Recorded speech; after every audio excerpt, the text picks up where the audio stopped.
দেখতে পাচ্ছি। আওয়ামী ফ্যাসিবাদের প্রতিধ্বনি তাদের কর্মকাণ্ড আমরা শুনতে পাচ্ছি।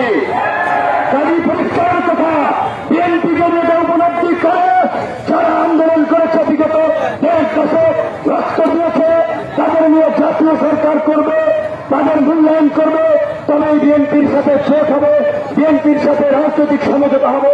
অন্যথায় বিএনপির বাইরে বিকল্প জোট হবে, বিকল্প শক্তিকে নিয়ে এককভাবে নির্বাচন করা হবে। চর দখল হয়ে গেছে, এই দখলদারির জন্য ছাত্র জনতা জীবন দেয় নাই।